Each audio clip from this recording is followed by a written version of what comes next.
I am myself Naveed Ahmed और मैं आपको बायोलॉजी पढ़ाऊंगा फॉर ग्रेड 12। इस लेसन में हम डिस्कस ये करने वाले हैं कि क्या क्रोमोसोम्स इनहेरिटेंस में रोल प्ले करते हैं या नहीं करते। तो डियर स्टूडेंट्स, क्रोमोसोम्स वाकई ही रोल प्ले करते हैं। तो इसके लिए प्रॉपर थ्योरी है। इस थ्योरी का इंट्रोडक्शन डिस्कस करेंगे। इसमें कौन कौन से फिर एविडेंसेस थे, लिमिटेशंस क्या थी, किसने एक्सपेरिमेंटली प्रूव किया, रिजल्ट्स आए, फिर उनको प्रॉपरली कंक्लूड किया गया। ये सब हम इसी लेसन के अंदर डिस्कस करते हैं। तो चलते हैं लाइट बोर्ड की तरफ। जी students, chromosomal theory of inheritance मतलब ये है कि क्रोमोसोम्स जो हैं वो इनहेरिटेंस में रोल रखते हैं। ये एक थ्योरी है और इस थ्योरी को सबसे पहले किसने प्रपोज किया, फिर बाद में कौन सी चेंजेस आई और बाद में फिर इसको एक्सपेरिमेंटली प्रूव कैसे किया गया और इसके एविडेंसेस, कंक्लूजन्स, यानी कि यहाँ हम एक लॉन्ग क्वेश्चंस के तौर पे लें तो ये पॉइंट्स हम उसमें डिस्कस करेंगे। सबसे पहले इंट्रोडक्शन किसने प्रपोज की, उसके बाद फिर किसने वर्किंग की, उसके बाद फिर एविडेंसेस क्या हैं, इसके लिमिटेशंस का मतलब ये है कि कौन कौन से एतराज़ात थे इसके ऊपर, प्रॉब्लम्स कौन कौन सी थी, क्यों इसको रिजेक्ट करने के मानों में थे, क्यों इसको एक्सेप्ट नहीं कर रहे थे। उसके बाद फिर टी.एच. मॉर्गन ने इसको प्रॉपर तरीके से प्रूव किया। कैसे किया वो हम इसमें डिस्कस करेंगे। उसने डिफरेंट क्रॉसेस परफॉर्म किए, फर्स्ट, सेकंड और थर्ड क्रॉस कैसे परफॉर्म किए, उनके रिजल्ट्स क्या थे और उसको फिर कन्फ्यूजन्स क्या थी और अल्टीमेटली फिर उसने क्या कंक्लूजन निकाला। ये सारा हम इस टॉपिक के अंदर डिस्कस करेंगे। तो स्टार्ट लेते हैं इंट्रोडक्शन से। एक साइंटिस्ट था, साइंटिस्ट ने सबसे पहले ये बताया कि क्रोमोसोम्स जो हैं वो हेरिडिटरी में रोल रखते हैं। ये साइंटिस्ट था कार्ल कॉरेंस और उसने 1900 में यानी कि 1900 के अंदर एक पेपर पब्लिश किया। वो जो पेपर था वो रीडिस्कवरी ऑफ मेंडल्स की जितनी भी वर्किंग थी, मेंडल्स की जितना भी काम था, उसको रीडिस्कवर किया गया 1900 में और उसके डिफरेंट पेपर्स को पब्लिश किया गया। अब उनमें से एक पेपर में ये कहा गया या इस साइंटिस्ट ने ये प्रपोज किया कि क्रोमोसोम्स जो हैं ये क्या करते हैं, हेरिडिटरी में रोल रखते हैं। यानी कि इंट्रोडक्शन की बात कर रहा हूँ और साइंटिस्ट का जो नाम है वो है कार्ल कॉरेंस। ये कहा जाता है कि मेंडल के रिलेटिव में से एक था जिसने 1900 में मेंडल के रीडिस्कवरी वर्किंग, मेंडल्स ग्रीगर मेंडल की बात कर रहा हूँ, वो जो फादर ऑफ जेनेटिक्स है उसकी बात कर रहा हूँ, उसके काम को दोबारा यानी कि रीडिस्कवर किया गया। यू नो दैट कि उसकी तो डेथ हो गई थी, उसके फिर 16 ईयर्स के बाद यानी कि कुछ सालों के बाद फिर उसके काम को रीडिस्कवर किया गया। तो ये उनमें से एक साइंटिस्ट था जिसने रीडिस्कवरी की और इसका कहना ये था कि जो क्रोमोसोम्स हैं यानी कि क्रोमोसोम्स जो हम पढ़ चुके हैं, that has role in hereditary. Hereditary का मतलब ये कि विरासत में इनका कोई ना कोई काम है, कोई ना कोई रोल है। अब उसके बाद फिर साइंटिस्ट है, उसने 1902 के अंदर वाल्टर सटन, उसका नाम है वाल्टर सटन। ये जो साइंटिस्ट है, इस साइंटिस्ट ने 1902 में ये कहा कि क्रोमोसोम्स वाकई ही जेनेटिक्स में रोल प्ले करते हैं और इसने एक थ्योरी प्रपोज की जिसका नाम क्या रखा गया, chromosomal theory of inheritance. According to him इसने थोड़ी सी रिसर्च की और इसने रिसर्च करने के कहा कि क्रोमोसोम्स जो होते हैं ये बिल्कुल उसी तरह से वर्किंग कर रहे हैं जैसे मियोसिस में ये डुप्लीकेटेड होते हैं, गैमेट्स में ट्रांसमिट होते हैं और क्रोमोसोम्स जो है यही इनहेरिटेंस में रोल जो है वो प्ले करते हैं। दीज रिस्पॉन्सिबल फॉर इनहेरिटेंस, इसने ये थ्योरी प्रपोज कर दी। अब ये जो प्रपोज की वाल्टर सटन ने, लेकिन उससे पहले जो रोल बताया था वो किसने बताया था, कार्ल कॉरेंस ने। ये दोनों साइंटिस्ट ठीक कह रहे थे या गलत कह रहे थे। अब इसके रिलेटेड कुछ एविडेंसेस प्रोवाइड करने शुरू कर दिए। एविडेंसेस का मतलब ये है कि कौन कौन से क्या सबूत है कि क्रोमोसोम ही विरासत में ताल्लुक रखते हैं, यानी कि क्रोमोसोम्स जो हैं वही इनहेरिटेंस में रोल प्ले करते हैं। व्हाट इज द बेनिफिट, या उससे क्या बेनिफिट कह सकते हैं, या व्हाट इज द रीजंस क्या हैं, ये बताने के लिए अब इन साइंटिस्ट ने कुछ एविडेंसेस जो हैं वो मेंशन किए। अब जो एविडेंसेस हैं वो कौन कौन से थे? सबसे पहला एविडेंस उन्होंने कहा कि क्रोमोसोम्स जो हैं ये ड्यूरिंग गैमेट फॉर्मेशन ये यूनाइट करते हैं। क्या करते हैं? यूनाइट करते हैं। और यू नो दैट के यूनाइट करने का मतलब होता है एक दूसरे के साथ मिलना। एक एग है और दूसरा क्या है? स्पर्म है। ये बात तो आप जानते हैं कि एक स्पर्म जो है वो हैप्लॉइड है और एग भी कैसा है? हैप्लॉइड है। और ये क्या करते हैं? यूनाइट करते हैं। और ये जो यूनाइट करते हैं कब करते हैं? Upon fertilization. Upon fertilization. और अकॉर्डिंग टू मेंडल, मेंडल के अकॉर्डिंगली क्या था कि एक डिप्लॉयड इंडिविजुअल्स के अंदर एक क्या मौजूद होता है? पेयर ऑफ जीन्स मौजूद होता है। तो हर क्रोमोसोम क्या होता है? पेयर्स की फॉर्म में एग्जिस्ट करता है। दूसरा हमने ये बात की है कि क्रोमोसोम्स पेयर्स की फॉर्म में एग्जिस्ट करते हैं, तो वो जो जेनेटिक फैक्टर्स हैं जो आगे ट्रांसमिट होते हैं वो भी किस फॉर्म में होते हैं? पेयर्स की फॉर्म में एग्जिस्ट करते हैं। यानी कि अकॉर्डिंग टू मेंडल के अकॉर्डिंगली ये था कि जो जेनेटिक फैक्टर हैं, यानी कि वो जो हेरिडिटरी फैक्टर्स होती हैं जिनको बाद में जीन्स का नाम दे दिया गया, उनके अंदर भी 2 पेयर्स होते हैं या 2 इन नंबर होते हैं, या आप ऐसा कह सकते हैं कि 2 अलील्स कंसीडर होती हैं। अलील्स वही पार्ट है ना जो एक जीन के अंदर मौजूद होता है। ये एक एविडेंस दिया उन्होंने कि एक तो ये एविडेंस हो सकता है। दूसरा उन्होंने ये कहा कि इंडिविजुअल्स में 2 हैं, लेकिन अपॉन मियोसिस, जब मियोसिस होती है, गैमेट फॉर्मेशन होती है, यानी कि जो गैमेट्स बनते हैं, उस वक्त जो क्रोमोसोम्स एक दूसरे से सेग्रीगेट होते हैं। पहली तो बात यह है कि वो एक दूसरे से क्या होते हैं? सेपरेट होते हैं। जब सेपरेट होते हैं तो वो रेंडमली सेपरेट होते हैं, एक दूसरे के ऊपर डिपेंड नहीं करते। ये एक दूसरा एविडेंस मिल गया उनको। तीसरा एविडेंस उन्होंने ये कहा कि एक डिप्लॉयड इंडिविजुअल्स में एक पेयर ही मौजूद है, यहाँ पर रैंडम असॉर्टमेंट होती है, और जब अगेन फर्टिलाइजेशन होती है तो एक डिप्लॉयड इंडिविजुअल जो होता है वो अपना स्पर्म के थ्रू सिर्फ क्रोमोसोम्स आगे क्या करता है? इंसर्ट करता है। और क्रोमोसोम्स इंसर्ट करता है तो इस डिप्लॉयड इंडिविजुअल्स के अंदर जो न्यूक्लियस होता है, ये न्यूक्लियस ही स्पर्म के थ्रू आगे ट्रांसमिट होता है। ये क्रोमोसोम्स किस में मौजूद होते हैं? न्यूक्लियस में मौजूद होते हैं। ये एक इनको एविडेंस मिल गया। तो जब एविडेंसेस मिल गए उनको कि क्रोमोसोम्स न्यूक्लियस में मौजूद होते हैं, म्यूसिस के दौरान वो सेपरेटली इंडिपेंडेंट रैंडमली सेपरेट होते हैं और होते भी हैं, और फर्टिलाइजेशन के दौरान ये दोनों एक दूसरे के साथ पेयर भी बनाते हैं, तो ये फैक्टर्स होते भी पेयर्स की फॉर्म में है। तो अकॉर्डिंग टू मेंडल के अकॉर्डिंगली ये सारी बातें ठीक थी, क्योंकि मेंडल ने यही कहा था ना कि पेयर्स की फॉर्म में मौजूद होते हैं ये फैक्टर्स, और उसके बाद फिर ये एक दूसरे से रैंडमली सेपरेट भी होते हैं ड्यूरिंग गैमेट फॉर्मेशन, और एक इंडिविजुअल्स के अंदर न्यूक्लियस जो है वही आगे स्पर्म्स जो है वो अपना न्यूक्लियस ही ट्रांसमिट करते हैं। तो ये जेनेटिक मटेरियल कहाँ पे होता है? न्यूक्लियस में, स्पर्म के न्यूक्लियस में मौजूद होता है। अब क्वेश्चन इज दैट कि ये जो स्पर्म के न्यूक्लियस में ही मौजूद है, तो ये सारी बातें एविडेंस के तौर पे कंसीडर है। अब लिमिटेशंस की बात कर लेते हैं कि प्रॉब्लम्स क्या थी। लिमिटेशंस की जब हम बात करते हैं, लिमिटेशंस हम ये कहते हैं कि इनमें क्या क्या प्रॉब्लम्स थी, किस तरह से हम इसको कंसीडर नहीं कर सकते। जब हमने लिमिटेशंस की बात की तो लिमिटेशंस ये हैं कि एक इंसान के अंदर इन वन डिप्लॉयड इंडिविजुअल्स के अंदर, यानी कि वन डिप्लॉयड इंडिविजुअल्स के अंदर, ठीक है। अब डिप्लॉयड इंडिविजुअल है, इसमें नंबर ऑफ जीन्स जो हैं बहुत ज़्यादा मौजूद हैं, यानी कि नंबर ऑफ जीन्स जो हैं वो क्या है? बहुत ज़्यादा मौजूद है, थाउजेंड्स की फॉर्म में है। अब उसने ये कहा था कि इसके जो फैक्टर्स हैं, ये जो फैक्टर्स हैं, यानी कि ये जो जेनेटिक इनहेरिटेड फैक्टर हैं, जीन्स हैं, ये इंडिपेंडेंट असॉर्ट होती हैं। ये क्या असॉर्ट होती हैं? इंडिपेंडेंटली असॉर्ट होती हैं। जबकि क्रोमोसोम्स नंबर जो है, हम क्रोमोसोम्स नंबर की बात करें, क्रोमोसोम नंबर जो है ये क्या है? लिमिटेड होते हैं। मतलब ये 46 अराउंड। तो अगर ये 46 हैं तो क्या ये भी इंडिपेंडेंट असॉर्ट होते हैं? जबकि हमने तो बात ये की है कि ऐसा तो नहीं होता। व्हाई?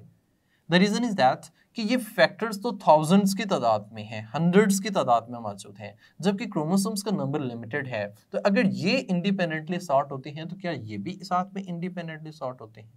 जबकि यहाँ पे तो हमने बात की है कि सेपरेशन होती है, लेकिन यहाँ पे नंबर ऑफ जीन्स के लिहाज से है, नंबर ऑफ जीन्स तो थाउजेंड्स हंड्रेड्स की फॉर्म में है, क्रोमोसोम्स ओनली कितने हैं, 46 है एक इंसान के अंदर। तो ये कोई मिसमैच सा हो रहा है, मतलब प्रॉपरली असॉर्ट हो भी रहे हैं या नहीं भी हो रहे।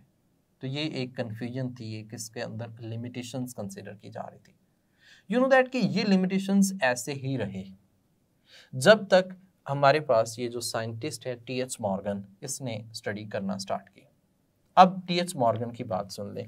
टी.एच. मॉर्गन जो है ये थॉमस हंट मॉर्गन इसका कंप्लीट नाम है, थॉमस हंट मॉर्गन इसका कंप्लीट नेम है।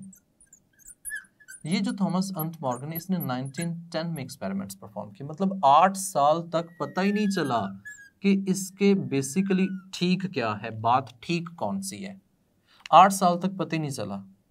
और ये साइंटिस्ट जो था इसके कोलीग ने क्या किया, इन्होंने 2 तरह की ड्रोसोफिला मेलानोगास्टर फाइंड आउट की। ये जो ड्रोसोफिला मेलानोगास्टर है, ड्रोसोफिला मेलानोगास्टर,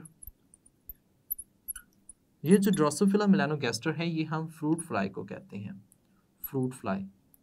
फ्रूट फ्लाई आप जानते हैं कि ये एक मक्खी का नाम है जो ये फ्रूट्स के ऊपर मौजूद होती है, बिल्कुल छोटी सी मक्खी जो है ये होती है ड्रोसोफिला मेलानोगास्टर। अब ये मक्खी की आई कलर की हम बात कर रहे हैं, आई कलर। देखिए ये जो आई कलर है ये 2 तरह से एग्जिस्ट करता है। हम एक तो कहते हैं जो कि बहुत ज़्यादा मेजर काउंट करता है, जो मेजर तमाम के अंदर मौजूद है वो कौन सी टाइप होगी, वाइल्ड टाइप होगी। वाइल्ड टाइप कह सकती हैं या फिर ऐसी टाइप कह सकती हैं जो कि आमतौर पर नॉर्मली एग्जिस्ट करती है। ये जो वाइल्ड टाइप है उसकी जो आई कलर था, वो आई कलर जो था वो रेड आई कलर था। कैसा था, रेड। जबकि एक म्यूटेंट थी, म्यूटेंट का मतलब ये है कि उसके अंदर थोड़ी सी चेंज था, जेनेटिक म्यूटेशन थी, वो जेनेटिक म्यूटेशन की वजह से उसका जो कलर था वो कैसा हो गया, वाइट हो गया। लेकिन याद रखिएगा ये जो म्यूटेंट उन्होंने फाइंड आउट की थी जिसमें म्यूटेशन हुई है, इसका जो आई कलर है वो कैसा है, वाइट है, लेकिन ये वाइट मेल है। कैसा है, मेल। मेल के अंदर हम ये एरो इस्तेमाल करते हैं और इसका मतलब है कि स्पर्म्स जो होते हैं वो इसके मूवेबल होते हैं। अब म्यूटेंट वाइट आइड मेल है, जबकि वाइल्ड टाइप जो है वो सारी कैसे हैं, रेड टाइप है। अब हम ऐसा भी कहते हैं कि जो वाइल्ड टाइप होती है ये ऑलवेज कैसी होती है, डोमिनेंट, जबकि जो म्यूटेंट होती हैं वो कैसी हैं, रिसेसिव होती हैं। ये भी एक बात इसमें नोट कर लीजिएगा, ये जब हम क्रॉस करेंगे तो उसमें भी ये बात प्रूव हो जाएगी कि जो वाइल्ड टाइप नॉर्मली सबके अंदर एग्जिस्टेंस होती है वो कैसे हैं, रेड टाइप के, और जो म्यूटेंट होते हैं वो कैसे हैं, वाइट टाइप के हैं। स्टूडेंट्स ये जो थॉमस हंट मॉर्गन था इसने डिफरेंट क्रॉसेस परफॉर्म किए। ये क्रॉस कौन कौन से हैं, उसमें हमने फर्स्ट क्रॉस की बात करी, इसमें वाइल्ड रेड टाइप है और म्यूटेंट कौन सी है, वाइट टाइप है। Same as it is, second cross है, फिर थर्ड क्रॉस है, और उनके डिफरेंट रिजल्ट्स थे। ये डिफरेंट रिजल्ट्स बड़े हैरान कुन हैं। टी.एच. मॉर्गन के यहाँ पे क्रॉसेस को डिस्कस कर रहे हैं। इसमें हमने बात की है कि वाइल्ड टाइप हमारे पास रेड आइड हैं और म्यूटेंट कैसे हैं, वाइट आइड हैं। ये सब पेरेंट्स 1 में कंसीडर होंगे। पेरेंट्स 1 में हमने एक मेल लिया और एक क्या है, फीमेल।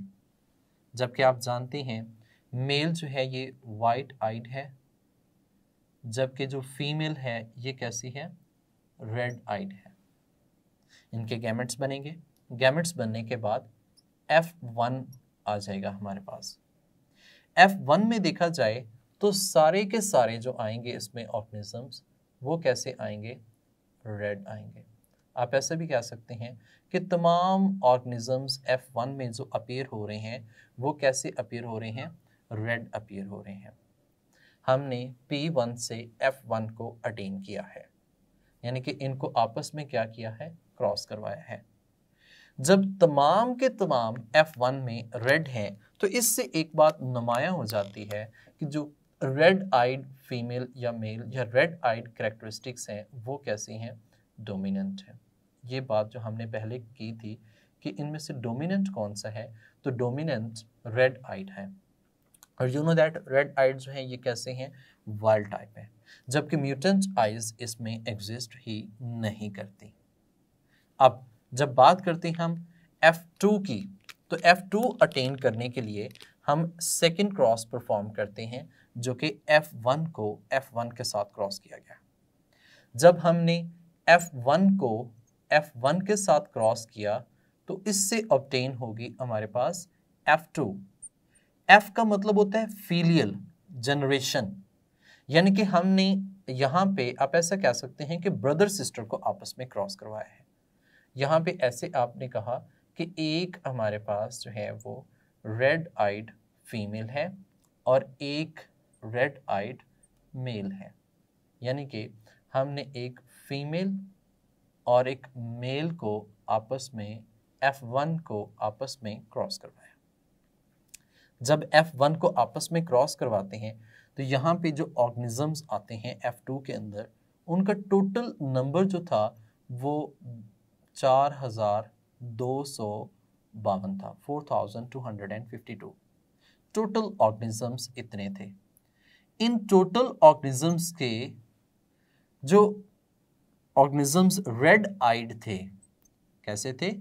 रेड आइड, वो आए थे हमारे पास 3470 आउट ऑफ 4252। जबकि जो वाइट आइज ऑर्गेनिजम्स मौजूद थे इसमें, these are just and only 782 organisms white eyed. अब देखिए, अब जो रेशो आनी चाहिए थे अकॉर्डिंग टू मेंडल, F2 में आनी चाहिए थी क्या? 3:1 आनी चाहिए थी, लेकिन यहाँ पे देखा जाए तो 25% हमारे पास कौन से हैं? वाइट आइड हैं, और बाकी जो हैं वो कितने परसेंट? ये रेड आइड हैं। बाकी अगर परसेंटेज देखी जाए यहाँ पे 280 हो जाएगा, यानी कि 82% कौन से हैं? वो रेड आइड है। तो क्या ये रेशो 3:1 है? बिल्कुल भी नहीं है, क्योंकि 3:1 तो उस वक्त होगी जब रेड आइड कितने होंगे? 75%, और जो वाइट आइड हैं ये कितने होंगे? 25%। अब इनके रिजल्ट्स की बात की जाए, अभी हम बात कर रहे थे टी.एच. मॉर्गन्स के क्रॉसेस की, इसमें जो थर्ड क्रॉस था जो उसने परफॉर्म किया है वो F1 जो था, यानी कि F1 के जो ऑर्गेनिजम्स रेड आइड थे, इनको ओरिजिनल पेरेंट के साथ वाइट आइड के साथ जो है वो क्रॉस करवाया। देखिए, चलें उसको भी कर लेते हैं। उसको हम कहते हैं कि F3 ऑब्टेन करने के लिए उसने क्या किया? F1 को क्रॉस किया, F1 को क्रॉस किया ओरिजिनल पेरेंट्स 1 के रिसेसिव के साथ, और यू नो दैट रिसेसिव जो है वो कौन सा है? That is white eyed. और इसी टेस्ट को हम टेस्ट क्रॉस भी कहते हैं, टेस्ट करने के लिए। That is can also be known as test cross. अब इसमें क्या किया उसने? F1 रेड आइड फीमेल है, F1 रेड आइड क्या है? फीमेल, F1 से रेड आइड, और यहाँ पे जो मेल उसने लिया है वो पेरेंट्स 1 से है, और वो कैसा है? वाइट आइज है। अब जब उसने ये क्रॉस आपस में करवाया, यहाँ पे तो उसने ये क्रॉस आपस में करवाया था, इससे आगे जनरेशन प्रोड्यूस होंगी, और वो जो जनरेशन प्रोड्यूस होंगी उसमें जो रेशो रिजल्ट्स हमारे पास आते हैं वो ये है कि 1:1:1:1 आ जाता है। रिजल्ट्स कैसे आया? यानी कि इसमें हम ऐसा कह सकते हैं कि एक वाइट आइड मेल और एक वाइट आइड फीमेल, ठीक है, वाइट आइड, और सेम एज इट इज एक रेड आइड मेल और एक रेड आइड फीमेल, ये अपीयर हो जाती है। रेशो क्या आती है? 1:1:1:1 की। इसी को उसने क्या नाम दिया? टेस्ट क्रॉस का नाम दिया। What was the results? Results तो हमने देख लिए, यानी कि सबसे पहला जो रिजल्ट उसने यहाँ पे मेंशन किया है वो ये है कि पेरेंट्स 1 को जब हमने क्रॉस करवाया तो सारे के सारे कैसे हैं? रेड, ये पहला रिजल्ट। जबकि F1 को F1 के साथ क्रॉस करवाएं तो इनमें से 3:1 नहीं आती, और इसमें जो रेशो आ गई है वो 3:1 से डिस्टर्ब्ड है। अब उसके बाद फिर जो F1 ने उसको पेरेंट्स 1 के साथ टेस्ट क्रॉस करवाया तो रेशो कौन सी आ गई है? 1:1:1:1 की। देखिए स्टूडेंट्स, ये तो थे क्रॉसेस, अब रिजल्ट्स भी आपने साथ में देखे, but he was astonished at the result of F2। F1 का जब रिजल्ट आया था F2 में, तो F2 में जो रिजल्ट्स थे, F2 के रिजल्ट्स, उसके लिए बड़े परेशान कौन थे? F2 के रिजल्ट्स किस तरह से परेशान कौन थे? इसलिए क्योंकि यहाँ पे देखा जाए तो F2 के जो रिजल्ट्स हैं, that was not according to Mendel's, according to Mendel, ये मेंडल के अकॉर्डिंग नहीं थे मेंडल्स रिजल्ट। अब देखिए यहाँ पे जो हमने बात की है F2 की अकॉर्डिंग टू मेंडल्स, वो नहीं है। क्यों नहीं है?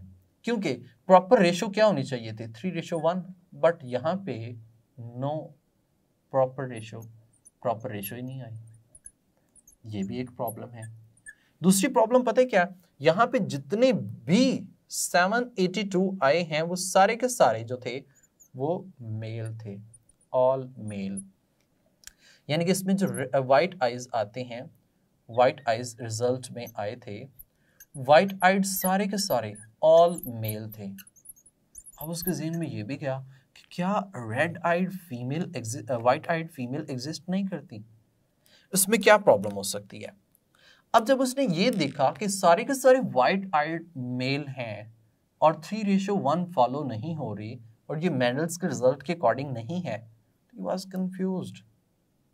अब उसने खुद से अजम्पशंस बनाई। अजम्पशंस आप कह सकते हैं कि खुद उसने अज्यूम किया कि किस तरह से ये प्रॉब्लम्स जो है, ये पजलिंग केस जो है वो कैसे सॉल्व किया जा सकता है।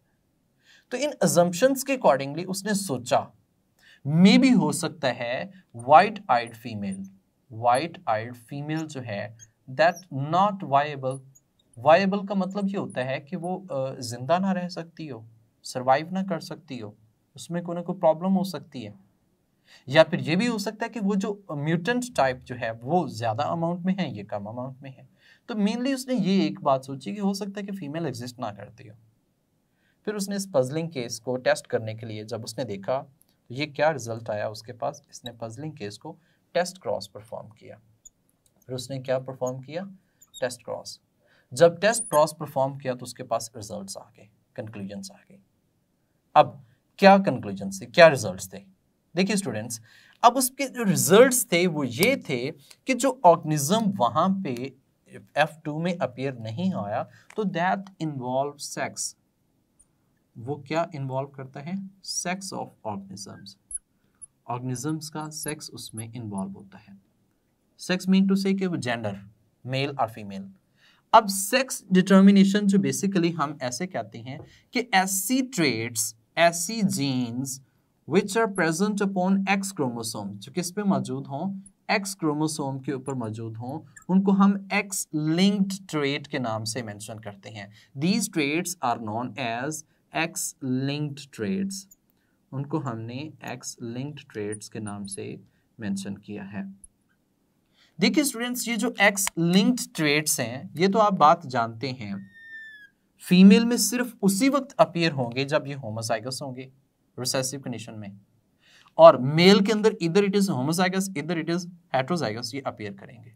क्योंकि ये जो एक्स लिंक ट्रेट्स होती हैं that have no counterpart on Y chromosomes, इसका जो काउंटर पार्ट होता है no counterpart on Y chromosomes. तो मेल के अंदर तो इसका कोई काउंटर पार्ट है नहीं, फीमेल के अंदर सिर्फ इसके होते हैं पार्ट। तो फीमेल में ये होमोजाइगस भी हो सकती है, हेट्रोजाइगस भी हो सकती है, लेकिन फीमेल में सिर्फ अपीयर उसी वक्त होगी जब ये होमोजाइगस रिसेसिव होगी, जबकि मेल में तो ये होमोजाइगस भी कंडीशन में अपीयर होगी और हेट्रोजाइगस कंडीशन में भी अपीयर होगी। क्योंकि अब देखिए फीमेल जो है वो XX है और जो मेल है ये XY है। अब जो X पे ट्रेट मौजूद है उसका काउंटर पार्ट Y पे तो मौजूद नहीं होगा। जैसे लेट्स सपोज हम इसको एक कंसीडर करते हैं W से, यहाँ पे फीमेल में सिर्फ उसी वक्त अपीयर होगा जब ये WW दोनों होमोजाइगस रिसेसिव में आएंगे, और मेल में इधर इट इज होमोजाइगस, यानी कि यहाँ पे होमोजाइगस का कंसीडर ही नहीं होगा क्योंकि ये हेमीजाइगस कंसीडर होंगे। एक ही पार्ट इसमें मौजूद होता है वो है X और उसका कोई काउंटर पार्ट Y पे मौजूद नहीं है। सो ये क्या है? ये हेमीजाइगस कंसीडर किया जाएगा और इसमें ये अपीयरेंस हो जाएगी चाहे ये इस तरह से हो, या फिर हम इसकी बात करें ये रेड आइज हो, तो या रेड आइज भी अपीयर हो जाएगा और यहाँ पे ये कौन सा है, वाइट आइज भी अपीयर हो जाएगा। लेकिन फीमेल सिर्फ उसी वक्त अपीयर होगी वाइट जब ये होमोजाइगस रिसेसिव होगी। अगर ये हेट्रोजाइगस है तो इट विल बी रेड, ये रेड आइज होंगे। तो स्टूडेंट्स यहाँ पे जो उसका रिजल्ट था वो तो हमने समझ लिया, कंक्लूजन्स भी उसने निकाल लिया। अब जो मेन कंक्लूजन्स था इस थ्योरी का वो क्या था? वो मेन कंक्लूजन्स ये था कि ये जो क्रोमोसोम्स हैं दीज कंटेन जीन्स, जीन्स जो हैं वो किस पे रिजाइड करती हैं, जीन इन्हीं के ऊपर रिजाइड करती हैं और यही किस में रोल प्ले करते हैं, इनहेरिटेंस में रोल प्ले करते हैं, पेरेंट से यही आगे ट्रांसमिट होते हैं। देखिए यहाँ पे हमने फाइनल रिजल्ट ये निकाला, लेकिन जो मेंडल की बात थी, जो इंडिपेंडेंट असॉर्टमेंट थी, क्या वो भी फॉलो हुई या नहीं हुई? That is also being followed, वो भी फॉलो होती है। कैसे? अब देखिए यहाँ पे क्रोमोसोम्स इनहेरिट होते हैं, क्रोमोसोम्स के ऊपर जीन्स मौजूद हैं। जब हम यहाँ पे सेक्स क्रोमोसोम्स की बात करते हैं तो जहां जहां पे सेक्स क्रोमोसोम्स मूव करेगा उसी जगह पे वो जीन्स भी क्या करेंगी, मूव करेंगी। So according to the Mendel, वो जो जीन्स इंडिपेंडेंटली असॉर्ट होती हैं, इंडिपेंडेंट असॉर्ट होती हैं, वो बात भी उसकी ठीक है, इंडिपेंडेंट असॉर्ट होंगी जीन्स, तो ये बात भी उसकी क्या थी, मेंडल के अकॉर्डिंग थी। क्योंकि जैसे जीन्स असॉर्ट करेंगी उसी तरह से क्रोमोसोम्स भी असॉर्ट करते जाएंगे। तो एंड रिजल्ट जो हम निकालते हैं वो ये है कि क्रोमोसोमल थ्योरी ऑफ इनहेरिटेंस में हमने ये मेनली बात की थी कि क्रोमोसोम्स जो हैं वो इनहेरिटेंस में रोल प्ले करते हैं और ये बिल्कुल ठीक है। तो सटन की जो थ्योरी थी वो बिल्कुल क्या थी, वो 110% ठीक थी, यानी कि जो उसने थ्योरी प्रपोज की थी। तो इसने एक्सपेरिमेंटली जो प्रपोज किया गया वो किसने प्रपोज किया है, वो जो है वो टी.एच. मॉर्गन ने इस एक्सपेरिमेंट के थ्रू एक्सपोज किया है इसको। उम्मीद करता हूं कि ये टॉपिक आपको अच्छी तरह से समझ आया होगा। हम इस टॉपिक को चैप्टर 22 के अंदर फर्दर डिटेल के साथ डिस्कस करेंगे। ये एक लॉन्ग क्वेश्चन भी है, लेकिन इस चैप्टर में कभी भी ये लॉन्ग क्वेश्चन नहीं आया हुआ, फिर भी आपसे as a long question, short question MCQ point of view से प्रिपेयर करेंगे। तो इसमें हमने डिस्कस क्या किया था कि क्रोमोसोम ही जेनेटिक्स में रोल प्ले करते हैं। तो अगला क्वेश्चन आता है कि क्रोमोसोम्स के अंदर ऐसा कौन सा कंपोनेंट है जो इनहेरिटेंस में रोल प्ले करेगा। तो ये देखेंगे हम नेक्स्ट लेक्चर के अंदर। तब तक के लिए अपना ख्याल रखिएगा।